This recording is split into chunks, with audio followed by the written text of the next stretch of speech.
It looks like Malakai Black is either done or about to be done with AEW. And I know we've had a bunch of false alarms like this in the past, but this time it looks like the real deal. Now, it started with a report on Wednesday night from Fightful that those they spoke with in AEW believe that he is either done or will be finishing up. Mike Johnson then followed up on PW Insider by saying that he was told by several sources that Black is believed to be leaving the company and is expected to be a free agent sometime around February or March. And Black is still technically under contract, but those that they have spoken with believe that he is done with any future appearances. So we will not be seeing him again on TV. And this is interesting because Tony Khan has stated publicly that Malakai Black was under contract with AEW until 2027. Now, that was back when he was on Busted Open Radio in 2022. He was reacting to the news of Vince McMahon stepping away from WWE the first time, and fans online started fantasy booking all of these scenarios where all these ex-WWE guys that had left would suddenly come back and work for Triple H. And at the time, Tony Khan said, "I'm a little amused that changes in the competition. People think it's going to magically change the landscape. I've got people signed here for 5 years, and people think that just because the CEO, the chairman, the head of creative, those people changed in the competition, people I have 5-year contracts with are going to magically switch teams. Good luck with that. Adam Cole is signed until 2027 now. I wouldn't expect to see him going anywhere anytime soon. Malakai Black has almost 5 years left on his deal. I wouldn't expect him going anywhere anytime soon.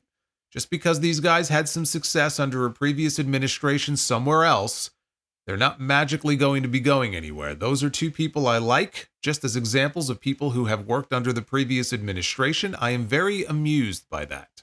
That is a narrative that I see so-called wrestling writers pushing every day. It is pretty amusing." That's where the Malakai Black has a 5-year deal with AEW stuff originated, from his own boss. So it was very odd when he lashed out a while later about how he never had a 5-year deal with AEW, and people should stop saying that he does, when it was his own boss who said it. It looks like he didn't have a 5-year deal after all, unless Tony is just being very generous with him in a way that he isn't being with Ricky Starks and Rey Fenix, who continue to be benched at home. So it first seemed like something was up after Will Ospreay's match. He had a match with Buddy Matthews on Dynamite. And after Ospreay beat Matthews, he got on the mic and he really put him over. And he told him that I have admired you from afar. You and Brody King, you don't need to be a follower for anyone. And he said, I could see you holding tag team gold. I could see you holding singles gold. If you worked hard enough, and if you ever need a man in your corner, I'll be there for you. And he put his hand out, and Matthews accepted, and they shook hands. And I thought, well, that's kind of strange. I mean, maybe it's going to lead to something with Ospreay and Malakai. And Malakai's going to be upset that he's trying to break up the House of Black. I don't know. But then on Collision last night, Brody King was in the back with Julia Hart. And he said that it's been a hard time for the House of Black. Adam Copeland then showed up and told him to take the reins. I don't think there even needs to be a House of Black anymore. Without Malakai Black, there ain't no House of Black. And if he's gone, I would rather see Brody and Buddy go off on their own and do their own thing. Now, they can keep Julia with Brody if they want, but she can do her own thing too. You know, for Buddy Matthews, it was a good vehicle for a trios title run, but now it just feels like it's holding him back more than anything. At least Brody King, he gets the occasional singles push, kind of. You know, he was also featured in both Continental Classics that they've done. Buddy Matthews won a 4-way match on the pre-show at Full Gear, and Brody was the one in this year's tournament, not Buddy. So I don't think they need this group anymore. I don't think they need to do the House of Black stuff anymore and just add new members. I think that they could probably just go off on their own and do their own thing. But when I look back at Malakai Black's AEW run, if I had to boil it down to one word, the word that comes to mind is disappointing. So much potential to be one of the top AEW names, only to be reduced to a trios player with the occasional singles match. And after such a promising start in the company, now let's take it back. All right, let's take it back to WWE first, which is probably where he's going to end up. They had him already, and they fumbled the ball with him about as badly as Tony Khan did. A hot start, and then it was all downhill from there. Because he had a great run in NXT. The presentation, the entrance music. I still remember that one takeover in Brooklyn where they had Code Orange and Incendiary do a live performance of his music while he just casually walked across the stage right in front of them as they were playing and as they headbanged around. Like one of the all-time great non-WrestleMania entrances that they've ever done. And you just thought to yourself, how could they fuck this up? Right? But back then, they routinely fucked up the NXT call-ups. What Triple H took great care to build in NXT was almost immediately torn down the moment that he got called up. They called him up as part of a tag team with Ricochet. And yes, they became a great team, but it didn't fit the character in any way. Why would he be teaming with Ricochet? It didn't make any sense. It was like Vince McMahon didn't even bother watching NXT. He's like, okay, we need two guys. These are the two that are ready. Let's just put them together as a tag team. Right? Because he would routinely shit on whatever Triple H did with these people in NXT.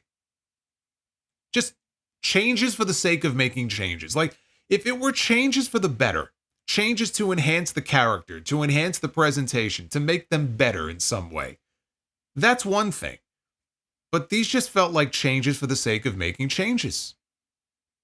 So after that, they basically did nothing with him on the main roster. After that little tag run was over with, he got involved with the storyline with Seth Rollins and the Mysterio family. And then he got drafted to SmackDown. And he sat in catering for 6 months until somebody realized that he was still being paid, I guess.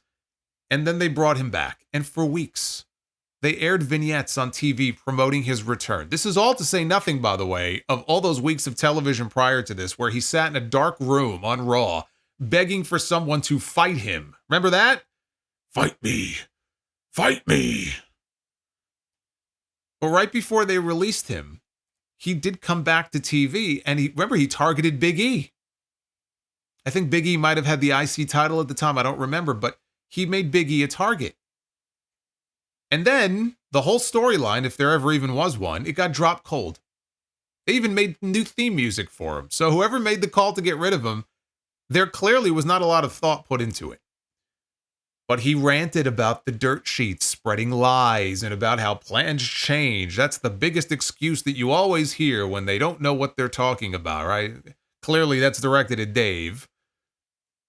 See, he says this, though, but mind you, he says this on a Twitch stream where he admitted that plans did, in fact, change for him.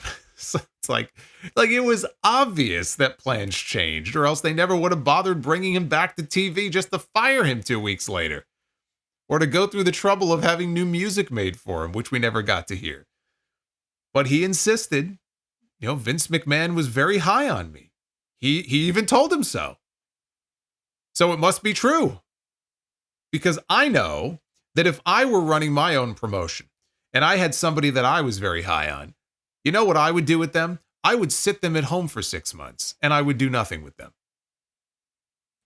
But Vince, he used to have this weird stranglehold over a lot of these guys where they actually bought into his bullshit. Like it's the old Jedi mind tricks that he used to play on people. You would hear stories about it all the time. They would march into Vince's office. They were all pissed off about something. They're ready to quit or they're ready to, give him an earful. And then by the end of the meeting, as they were walking out, they would realize, oh shit, I never even brought up what it was I was going to say to him. It sounds like he was very good at manipulating people. Yes, of course, Vince was so high on the guy that he fired him.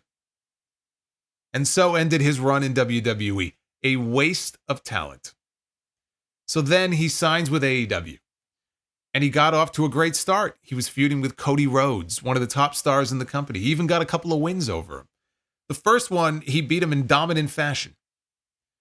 And it looked like he was off to the races and he was really going to show WWE, this is what you missed out on. This is what you had and what I am capable of doing.